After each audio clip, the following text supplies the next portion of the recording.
اب آپ کو براہ راست لیے چلتے ہیں، مسلم لیگ نون کی ترجمان مریم اورنگزیب میڈیا سے گفتگو کر رہی ہیں۔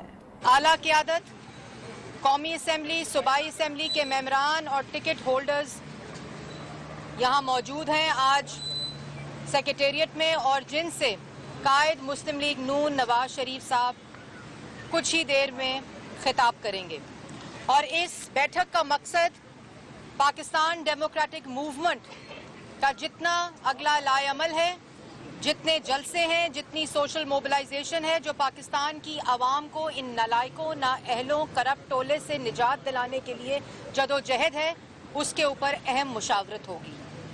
قائد محمد نواز شریف صاحب کے سپاہی پورے پاکستان سے آج یہاں موجود ہیں، جو اپنے اپنے حلقوں میں نواز شریف صاحب کے سپاہی بن کر پاکستان ڈیموکریٹک موومنٹ میں، جو پاکستان مسلم لیگ نون کا حصہ ہے، اس کے اوپر آج مشاورت ہوگی، اور انشاءاللہ یہ جدوجہد کامیاب اس طرح ہوگی کہ آپ کے سامنے تھوڑی سی چیزیں پیش کرنا چاہتی ہوں۔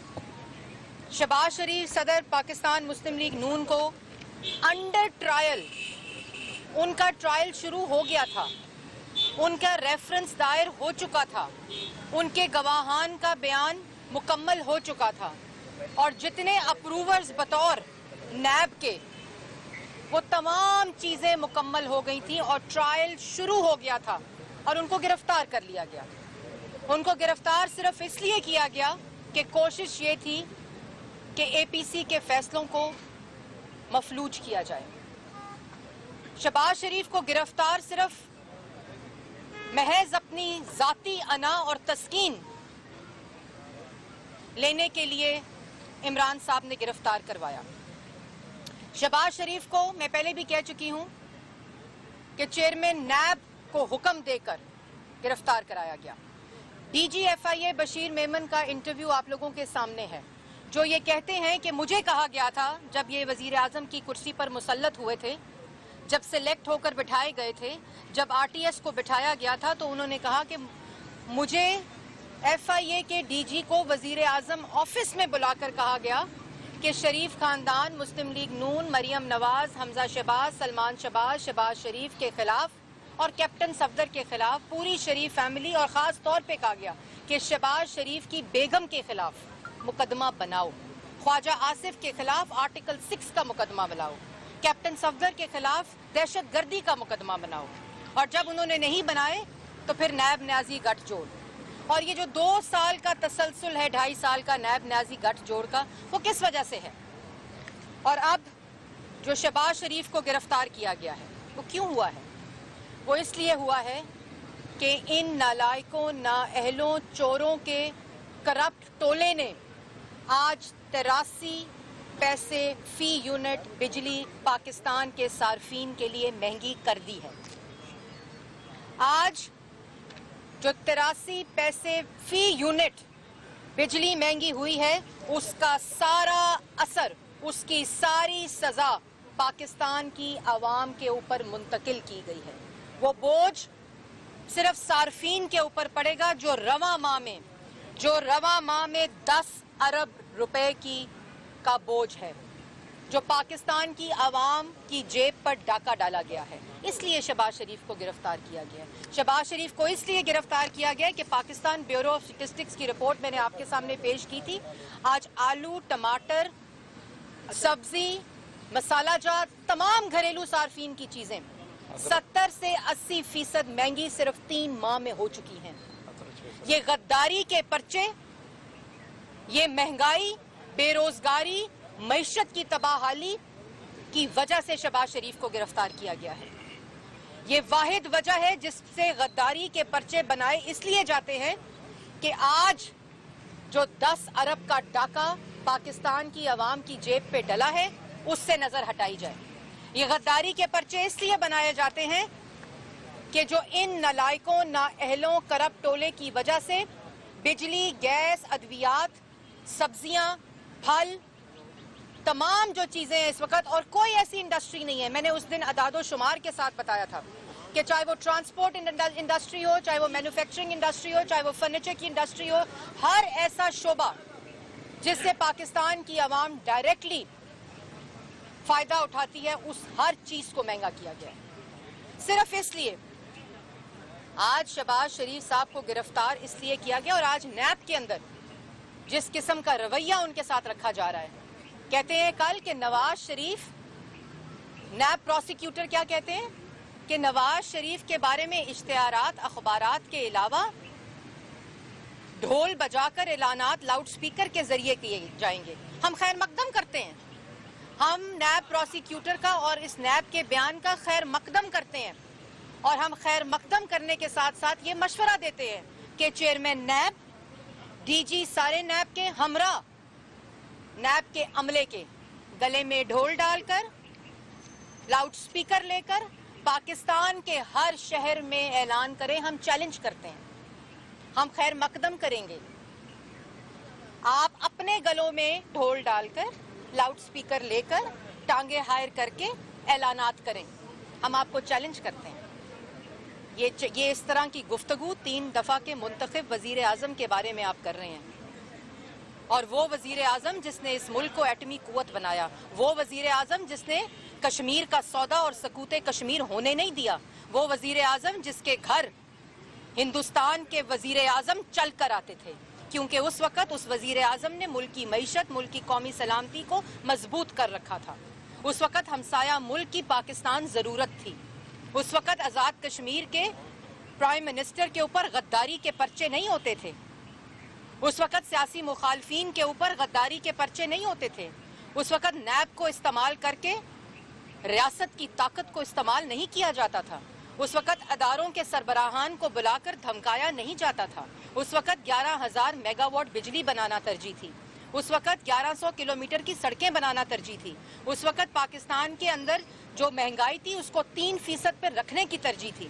اس وقت ترقی کی شرح 5.8 سے 6% کرنے کی ترجیح تھی. اس وقت منفی 0.4% ترقی نہیں تھی. اس وقت 14% مہنگائی نہیں تھی، کیونکہ ترجیحات مختلف تھیں. ترجیحات پاکستان کی عوام تھی، کیونکہ مینڈیٹ پاکستان کی عوام کا تھا، کیونکہ منتخب ہو کر وزیر اعظم آیا تھا. اور آپ اس کے بارے میں یہ گفتگو، اس کے اوپر غداری کے پرچے، یہ آپ اس ملک میں پاکستان کی عوام کو میسج دے رہے ہیں. اس ملک میں سے آپ آزاد کشمیر کے پرائم منسٹر کے اوپر غداری کے پرچے بنا کر آپ ہندوستان میں کیا میسج دے رہے ہیں؟ آپ کشمیریوں کو کیا میسج دے رہے ہیں؟ لیکن یہ سب کچھ کیا صرف اس لیے جا رہا ہے کیونکہ عوام کی جیب کے اوپر براہ راست ڈاکہ ڈالا جا رہا ہے. آج کابینہ کے اندر فیصلے جو ہوتے ہیں وہ ہر فیصلہ کابینہ کا پاکستان کی عوام کی جیب پر ڈاکہ ہوتا ہے. اور اس سے نظر ہٹانے کے لیے، اس سے توجہ ہٹانے کے لیے یہ ہوچھے ہتھ کنڈے کرتے ہیں، گھٹیا سوچ، چھوٹی سوچ کی سیاست کرتے ہیں. اگر آپ نے مقابلہ کرنا ہے تو کرو، انشاءاللہ گجرانوالہ میں جو پی ڈی ایم کا جلسہ ہوگا سیاسی میدان میں مقابلہ کرو. جب سیاسی میدان میں مقابلہ نہیں ہوتا تو پھر غداری کے پرچے ہوتے ہیں. جب کرپشن ایک دھیلے کی نہیں ملتی تب شہباز شریف جو ٹرائل شروع ہونے کے بعد گرفتار ہوتا ہے. جب کرپشن نہیں ملتی تو پھر اسی طرح کے آپ جو بوکھلاہٹ کا شکار ہیں آپ یہ کرتے ہیں. لیکن میں آخر میں ایک بات بتانا چاہتی ہوں کہ ایک بہت بڑی خوشخبری ہے پاکستان کی عوام کے لیے کہ یہ جو بجلی مہنگی آج 83 پیسے پر یونٹ ہوئی ہے، میں آپ کے کیمروں کے ذریعے اور میڈیا کے ذریعے پاکستان کی عوام کو خوشخبری دینا چاہتی ہوں کہ یہ آخری انکریز ہے. اس کے بعد اللہ تعالیٰ ان کو بجلی، گیس، سبزیاں، دوائیاں، جو آج مریض جو ہیں وہ دوائیاں نہیں خرید سکتے، یہ آخری اعلانات ہیں اس حکومت کے. کیونکہ اب یہ حکومت گھبرانا تو شروع ہو گئی ہے. پاکستان کی عوام اب گھبرائے نہیں.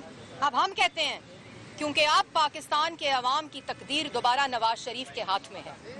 اب دوبارہ پاکستان کی عوام کو روزگار ملے گا، پاکستان کی معیشت بحال ہوگی، پاکستان کی عوام کا آٹا چینی چوری نہیں ہوگا. آٹا چینی کا محافظ، روٹی کا محافظ اللہ تعالیٰ کے بعد انشاءاللہ نواز شریف آپ کو دے گا. اور ان اعلانات کو آخری سمجھیے گا. یہ بجلی مہنگی ہونا، گیس مہنگی ہونا، دوائیاں مہنگی جو ہو چکی ہیں، یہ تمام اب آخری اعلانات ہیں، یہ آخری چوریاں ہیں. اور اور میں ایک دفعہ پھر یہ بات کہنا چاہتی ہوں کہ آپ نے جو نواز شریف صاحب کی تقریر کے اوپر بین لگایا تھا پیمرا کے ذریعے ادارے کو استعمال کر کے، ہائی کورٹ کا فیصلہ تو چینلز نے سن لیا ہوگا. اگر آج نواز شریف صاحب قائد مسلم لیگ نون جب تقریر کریں گے، خطاب کریں گے اپنے قومی اور صوبائی اسمبلی کے ممبران اور ٹکٹ ہولڈر سے، تو انشاءاللہ اس فیصلے کے آنے کے بعد آپ لوگ لائیو دکھائیں گے. انشاءاللہ جو پیمرا کا نوٹس ادارے کو، پیمرا کا استعمال، ایف آئی اے کا استعمال، نیب کا استعمال، یہ تمام ریاستی طاقت کا استعمال صرف عمران صاحب کیوں کر رہے ہیں؟ کیونکہ خوف زدہ ہیں کہ جو نواز شریف آئین کی بالادستی، پارلیمان کی بالادستی، ووٹ کی عزت کی بات کر رہا ہے، وہ عوام کو سمجھ آ گئی ہے. ان کے خطاب کا اثر ہوتا ہے. پاکستان کی عوام وہ بات سمجھ چکی ہے کہ جب تک اس ملک میں آئین اور قانون اور پارلیمان کی اور ووٹ کی عزت نہیں ہوگی، اس ملک میں ترقی نہیں ہوگی. اور جب جب مینڈیٹ چوری کیا جائے گا، تب تک ملک کے عوام سزا کاٹیں گے. اور اس وجہ سے ان کی تقریر کے اوپر بین لگایا جاتا ہے. اور میں بات کو ختم کرتے ہوئے، محسن رانجھا صاحب بھی بات کریں گے، جو خطاب کے اوپر پابندی لگائی گئی ہے اس کے بارے میں. میں آپ سب کو دوبارہ سے یہ کہتی ہوں کہ یہ دو ٹوک اعلان ہے ہمارا کہ انشاءاللہ پاکستان ڈیموکریٹک موومنٹ کے ذریعے متحدہ اپوزیشن یہ جو آخری مہنگائی کے جھٹکے ہیں جو پاکستان کی عوام کو دیے جا رہے ہیں، ان کو آخری ہی سمجھیے گا اور اللہ تعالیٰ ہماری مدد فرمائے گا. اور پاکستان کی عوام، چاہے وہ سول سوسائٹی ہو، چاہے وہ ٹیچرز کمیونٹی ہو، چاہے وہ ڈاکٹرز کمیونٹی ہو، چاہے وہ اسٹوڈنٹ کمیونٹی ہو، اس تحریک کا حصہ بن چکی ہے، چاہے وہ لائرز کمیونٹی ہو. اب تمام پاکستان کے اندر جو طبقے ہیں، تمام لوگ اس موومنٹ، پاکستان ڈیموکریٹک موومنٹ کا حصہ ہیں. اور انشاءاللہ اللہ تعالیٰ کے فضل و کرم سے کامیابی ہوگی اور ان نالائق، نااہل، چور، کرپٹ ٹولے سے نجات ملے گی. بہت شکریہ. بسم اللہ الرحمن الرحیم. اس موقع پہ میں یہ سمجھتا ہوں یہ انتہائی اہم اور ضروری ہے میڈیا کے نوٹس میں یہ بات لانا کہ جو نوٹیفیکیشن پیمرا کی طرف سے جاری ہوئی ہے وہ نوٹیفیکیشن غیر آئینی ہے. پاکستان کے آئین میں کہیں نہیں لکھا ہوا یا کسی قانون میں یہ کہیں نہیں لکھا ہوا کہ ایک اگر کسی شخص پہ الزام ہے اور مقدمہ چل رہا ہے تو وہ ٹی وی میں آ کے بات نہیں کر سکتا. ایک کیس دائر ہوا تھا، کرنل انعام نے پرویز مشرف کے اور طاہر القادری کی تقریر کے خلاف ایک پیمرا میں درخواست دی تھی کہ ان کی تقاریر جو ہیں ان کی نشریات نہیں کی جائیں، اور اس فیصلے میں پیمرا نے خود فیصلہ کیا تھا کہ یہ ایک ایبسولوٹ آئینی حق ہے جو کہ کوئی واپس نہیں لے سکتا، اور یہ جو قانون ہے اسپیشل قوانین سے اوپر ہے.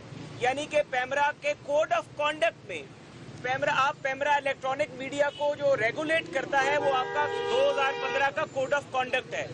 آپ کے 2015 کے کوڈ آف کانڈکٹ میں کہیں بھی ذکر نہیں ہے کہ آپ کسی بھی جس شخص پہ کوئی الزام ہو، جب تک کہ سپریم کورٹ سے، جب تک کہ پاکستان کی سپریم کورٹ سے یہ ثابت نہ ہو جائے، اس کے تمام اپیلز جو اس نے دائر کی ہیں، وہ تمام جو اس کی اپیلیں ہیں وہ خارج نہ ہو جائیں، تو آپ اس کی تقاریر پہ پابندی لگا سکیں. اس طرح کے پاکستان کے قانون میں، پاکستان کے آئین میں کوئی ایسی چیز مہیا نہیں کی گئی، نہ لکھی گئی ہے. اور ہم توقع کرتے ہیں کہ پاکستان کے جو جرنلسٹ ہیں، کیونکہ اس جو فریڈم آف سپیچ کا آپ کا آئینی حق ہے، اس کے جو محافظ ہیں پاکستان کے جرنلسٹ ہیں. آپ لوگ محافظ ہیں اپنے اس حق کے، فریڈم آف سپیچ کے. ہم آپ کو کہیں گے کہ آپ لوگ بھی سامنے آئیں. کل کسی